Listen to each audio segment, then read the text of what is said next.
గుండె నిండే గుడిగంటలు ఈ రోజు ఎపిసోడ్ విషయానికి వస్తే మనోజ్ కి ఇంకా కట్లయితే ఇప్పలేదు కదా. ఈ రోజు కూడా కామెడీ చాలా బాగుంది. ఈ రోజు ఇంకా మనోజ్ కి కళ్ళైతే గంతులు కట్టేసి ఉంటారు కదా. ఇంకా రోహిణి పాలు తీసుకొచ్చి ఇదిగో ఈ పాలు తాగు మనోజ్ అని చెప్తే నిద్రపోతా ఉంటాడు. ఇక నీకు కట్లు కట్టుండేసరికి నువ్వు నిద్రపోతున్నావో తెలియదు, మేలుకో ఉన్నావో తెలియదు, ఇదిగో పాలు ఇక్కడ పెడుతున్నాను తాగు అంటే ఖాళీగా ఉన్నాను కదా, నిద్ర వచ్చింది కదా అని అలా కళ్ళు మూసుకున్నాను అని చెప్పనేసి ఇంకా పాలు వేడివేడిగా పెడితే నాకు వేడివేడిగా పాలు వద్దు, నేను చల్లారి నాకే తాగుతాను అంటే సరే అక్కడ పెట్టేసి వెళ్తుంది.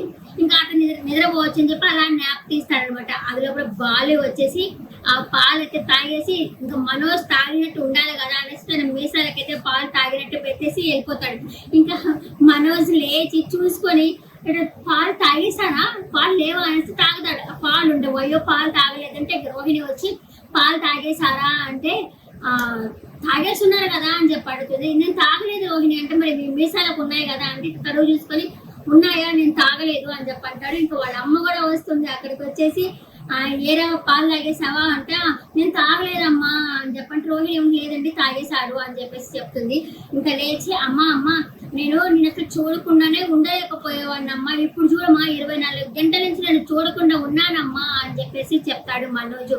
చెప్పేసరికి పోనీలే నాన్న, నన్ను చూడలేకపోయినా నన్ను మనసులో పెట్టుకున్నావు కదా, అదే నాకు చాలు అని చెప్పేసి అంటుంది. అనేసరికి ఆమె 4 మెట్లు ఎక్కుతుందో లేదో మనోజ్ ఉండేసి రోహిణి తోటి ఇదిగో చూడు రోహిణి అంటుంది అనమాట.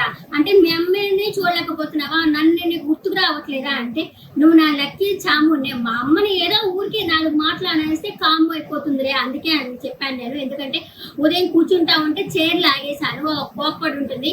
ఇప్పుడు 4 మాటలు అనేసామనుకో ఆమె కామైపోతుంది కదా అందుకే అన్నానంటే ఆమె ఇంకా పోయిండదు, అక్కడ ఇంటా ఉంటుంది వాళ్ళమ్మ. ఇంకా రోహిణి ఉండేసి సరేలే తర్వాత మాట్లాడుకుందాంలే మనోజ్ అనేసరికి లేదు ఇప్పుడే చెప్పేయాలి వెంటనే అని చెప్పేసి నువ్వు లక్కీ చాము అట్లా చెప్తుంటాడు. పాపం వాళ్ళమ్మ ఫీల్ అయినట్టుంది, అట్లయితే వెళ్ళిపోతుంది. ఇంకా రోహిణి వచ్చేసి కొట్టి అరే మెమ్మ అక్కడే ఉందంటే అవునా ఉందా అంటే వినింది మెమ్మ అని చెప్పేసరికి అవునా అయ్యో వినిందా అని చెప్పేసి అంటారు. ఇంకా రోహిణి వచ్చేసి ఒక దగ్గర కూర్చోబెట్టేసి తన్ని వెళ్తుంది అనమాట. ఇక్కడ కూర్చోండు, ఇది నా క్లయింట్ వస్తారు ఒకరు, వాళ్ళతో వచ్చేసరికి నువ్వు మాట్లాడుతుండే నేను ఇప్పుడే కాల్ మాట్లాడేసి వస్తానని చెప్పేసి మిద్దుపైకి వెళ్తుంది. అక్కడ కూర్చో ఉండేసరికి క్లయింట్ ఒక ముస్టైన్ వస్తాడనమాట. అతనే క్లయింట్ అనుకుంటాడు. రండి కూర్చోండి అని చెప్పేసి మాట్లాడుతూ ఉంటాడు ముస్టైన్ తోటి.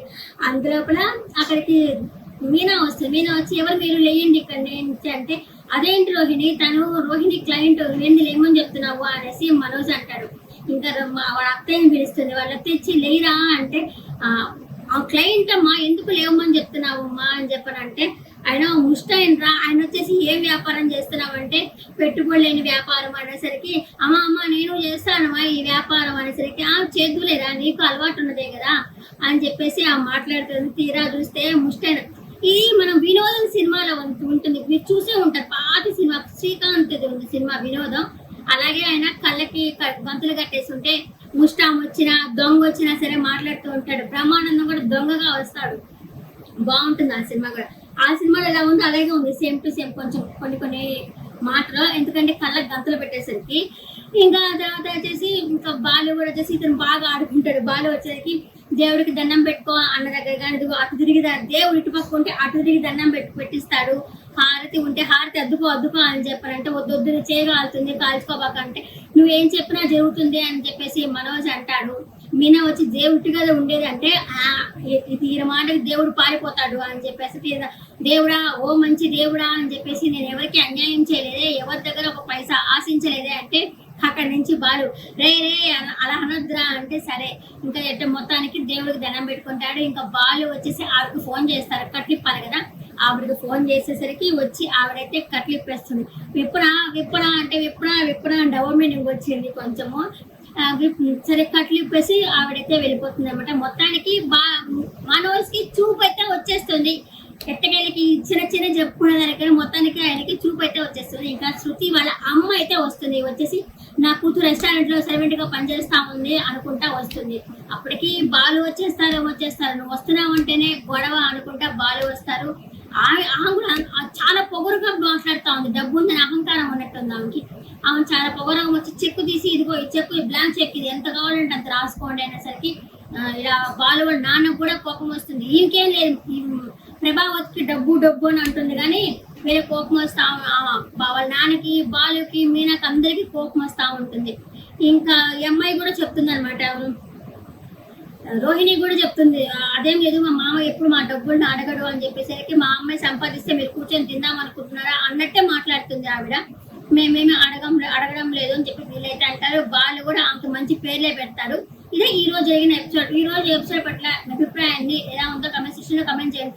నేను ఫాస్ట్ గా చెప్పేసుకుంటా పోయాను, లేదు స్టోరీ టు స్టోరీ స్లోగా చెప్పమంటే కూడా చెప్తాను.